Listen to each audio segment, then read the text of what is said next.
Well, you all know what's coming. How video games are fueling the rise of the far right. Violent, isolationist, and misogynist desires force through games and push right-wing ideologies on players.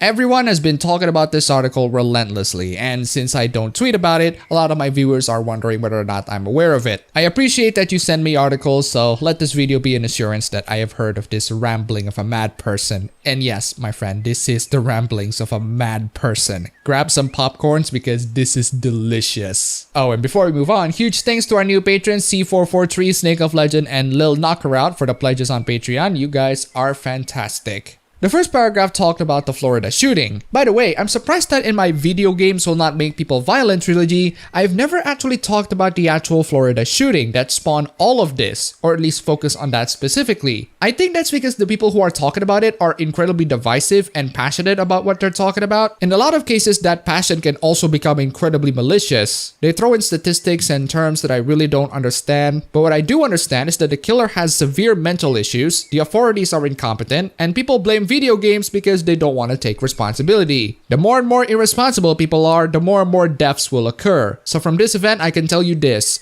humanity is under a big and constant delusion that the actions that they do will somehow preserve their lives. The paragraph mentioned the shooting and how that event resulted in discussion of whether or not people will emulate what they do in video games. The paragraph also mentioned the WHO's decision of labeling video game addiction as an official illness, something that is still a bit too vague to be declared as such. But the point of the paragraph is to illustrate how none of those things are the true reasons why we should be anxious about video games right now. Okay, article, please tell me why we should be anxious. What kind of things that are related to video games that should make us anxious? And also explain how we can be anxious about them. You certainly are anxious about it, but I will let you to put your cards on the table. Gaming cultures are connected to violence, but should be considered in terms of the rise of the far-right political discourse and the prominence of alt-right misogyny and racism. While Trump is firmly on the right and the WHO may embody normative centrism, there is an aspect of gaming that should worry the progressive left.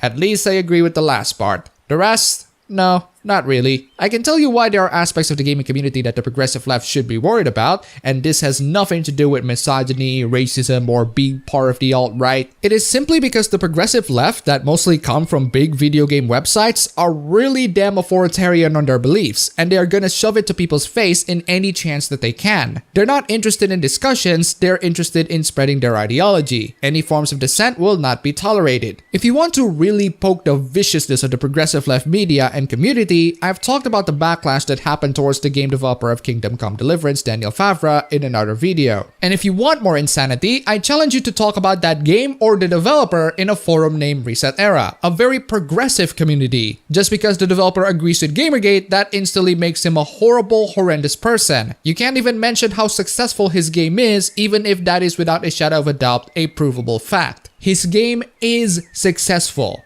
despite it being a bit dodgy at some of the mechanics like the limited save system and the lockpicking and actually there are so many dodgy things about Come Deliverance. The point is, the progressive left absolutely need to fear the gamers, whose video games they're trying to talk garbage at. The alt-right is the least of their worries. In fact, you might be surprised at how some of the most prominent members of it are not even fans of video games. Don't fear the alt-right, progressive left. Fear those who will question your narrative. In other words,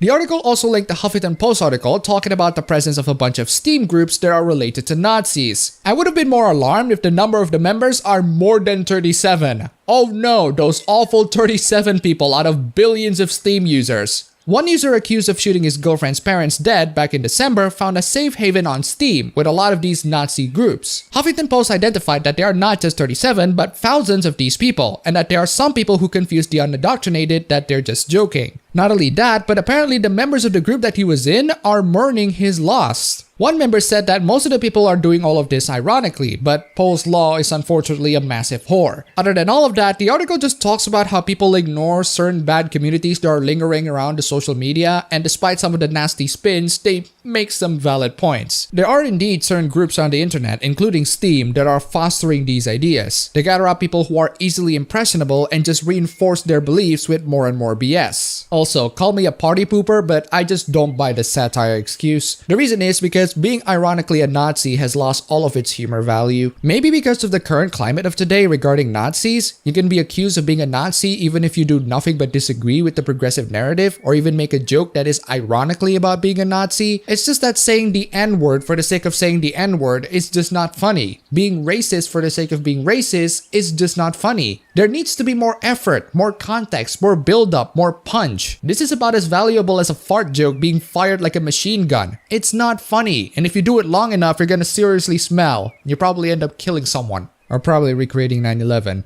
Back to the other article, I like that the last part of this paragraph talks about how the logic and pleasure of gaming has served and continues to serve the political right, ignoring the fact that Western video game industry has consistently and continuously served the progressive left. You already have Life is Strange, you have The Last of Us, you have Horizon Zero Dawn. What more do you need? Well, apparently what we need is to eradicate any trace of right-wing values that video games have, even if we have to take them out of context for it. And from there comes one of the greatest paragraphs that I have ever read in a while. First, right-wing ideologies have been overrepresented and dominant throughout the history of video games. Although affected by context, video games have long focused on the expulsion of aliens, Space Invaders to XCOM, fear of impure infection, Half-Life to The Last of Us, border control, Military Commander to Plants vs. Zombies, territory acquisition, Command & Conquer to Splatoon, empire building, Civilization to Tropico, princess recovery, Mario to Zelda, and restoration of natural harmony, Sonic to Farmville.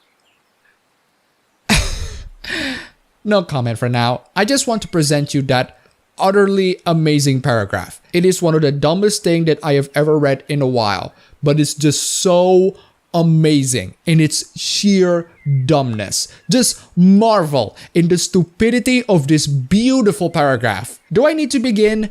Where do I need to begin? Let's start off with the fact that the paragraph starts off with, although affected by context, as a way to say, yes, we know it's affected by context, but here are a list of themes of video games that we take out of context. The alien comment is amazing because I'm not sure what the writer is insinuating. Why do you have to put them in quotations? Are you saying that this creature over here is not a freaking alien? Are you referring to illegal immigrants? Because we are certainly not. It is not us who are comparing actual aliens with illegal immigrants. It is you. The aliens in both of those games invade the world to kill humanity. You are there to defend yourself and humanity. Is it wrong to do that?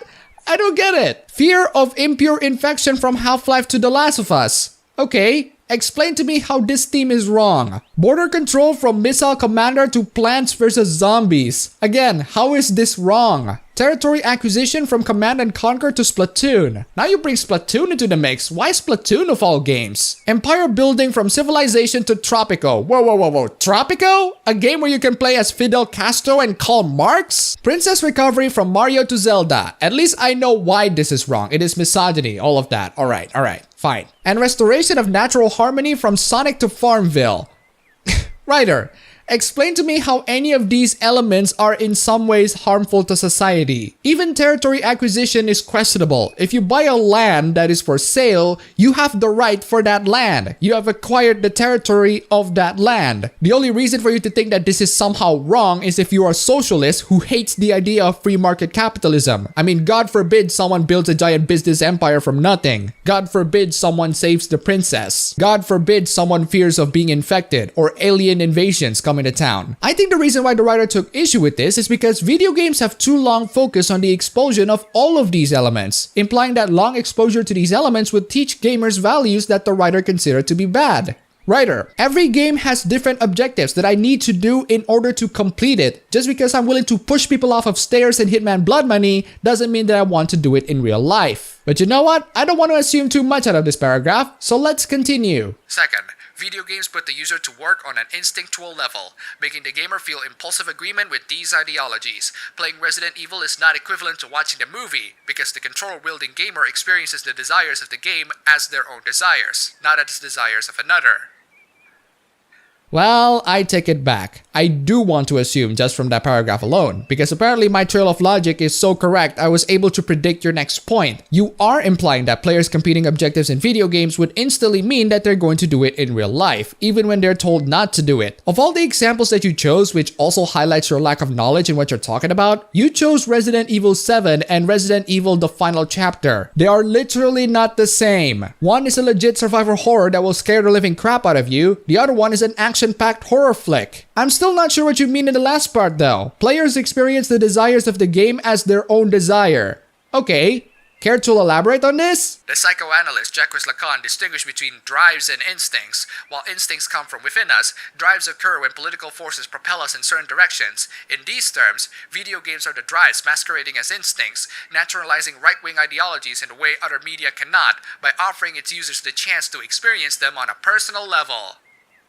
Writer, I think you're nuts. You really need to examine the words that came out of your mouth, because I'm not even sure if it's English. From this point on, the writer talks about the wall and how games attract right-wing players because they carried right-wing messages. And by right-wing messages, we mean defending ourselves from invading aliens that threaten the lives of humanity. Being right-wing sounds freaking fantastic in an alien invasion, doesn't it? It reminds me so much of what Yahtzee said in his Fable 3 review. Good or evil at this stage comes down more to liberal or conservative, and conservative policies, I admit, can be a bit callous when we're not about to be devoured. And as someone who doesn't care about American politics in general, if people side with both the left and the right, surely there has to be reasons why people side with one or the other. And surely we can at least find some common ground. The only reason why you would consider any right-wing value to be somewhat of a problem is if you're so far left you suffer from severe scoliosis. The writer then attempts to connect ethno-nationalism with video games by... I don't know. The only way for me to comprehend this paragraph is if I remove the brain cells little by little, or if the guards inject me with the drugs again. Then the writer proceeds to link how video games are making more and more people to lean into the right. Oh, so that's the crutch of this entire article. Video games will make people to lean right, and that is dangerous because there are extremists to the right. So let's make video games in which people will lean to the left. I don't care if it's an extreme left, anything else other than the right is totally fine. This is no longer using video games to make sure that kids are safe from school shooters. The actions are horrendously misguided, sure, but at least the goals are somewhat noble. This is using video games to win politics. That's it. It's an action that is about as obnoxiously selfish as that kid who cries when you play with the good toys. When you give it to them, they'll break it to pieces and continue crying. I really think that we should teach these writers some manners. Or maybe just drop them off in the daycare center. And here's an interesting part from the article. Some commentators say that video games are actually pretty good to provide a channel for frustration that might otherwise be unleashed to society. You might thought that it's a very good point, but unfortunately the writer thinks otherwise. The idea that games prevent violence downplays their role, implying that violent and misogynistic desires exist in all of us, and games do no more than provide an outlet for such impulses. Yes. I don't know how else I can explain you this, but yes, every human being has really evil, selfish, prejudiced, and even dangerous desires. No human being in this world are pure. Negative emotions exist within us. You can't make someone to stop any sorts of negative emotions. For example, hate, anger, jealousy, lust, misogyny even. You can tell them to stop, but you can't actually stop them. You can't always stop yourself from being angry if there are things that you are angry at. However, you can suppress them. You can relieve stress by doing pretty much any recreative activities. We can indulge in fantasies where we can channel those anger, emotions, and stress in an environment where it's perfectly safe. Video games are that kind of environment where people can unwind after stressful times. Playing video games is a hobby. If you don't enjoy video games, then answer me. What do you enjoy doing in your life as a hobby? Writing, jogging, doing sports, watching TV, movies, anime, playing music, making YouTube videos even? I think one of the most telling part of this article is the mindset that human beings are pure, or at least they should be pure. All of these misogynistic or violent desires that we have, we should find ways to remove them and exterminate them. Let me tell you the bad news, writer. You can't. We do have those impulses, and we need an outlet for them. You can't remove them. You cannot remove anger or any sorts of negative emotions, or even any of the 7 deadly sins in our souls. You can only find ways for you to channel them in an appropriate and safe environment, like video games, or even porn to some extent. By the time you tell people that these outlets are problematic, of course they're going to lash out at you. These are the places where people can find comfort and joy. Then you come in to ruin the fun for everybody. And don't tell me that you are a pure soul. Don't virtue signal over how much of a better person you are. I don't want another case of a male feminist being caught with sexual harassment charges. Don't think of yourself as morally superior when you can't even set a good example of the morals that you preach. And most importantly, writer, don't state things as facts when they are not. The idea that video games prevent violence downplays their role, implying that violent and misogynistic desires exist in all of us, and games do no more than provide an outlet for such impulses. This position ignores the fact that games can have a concrete ideological effect on us, and makes us desire politically charged things on a personal level. Games can have a concrete ideological effect on us. Prove it, writer. Prove it. Otherwise, I'm going to conclude this article with this statement. Currently, the new desires incubated by games lean far to the right. Without more progressive games on the market, though some are emerging, the future may be even bleaker than the political present. That hyperlink leads to a Kotaku article about a game that is about making a socialist society. You know what? I'm glad. I'm glad that people are making more left-leaning video games, even if the left is way too extreme. I really want people to do that and compete in the market with other so-called right-wing video games. Go right ahead, far-left activists. Please make left-wing video games. Please make video games about socialism and try so hard to compete in this capitalist gaming society.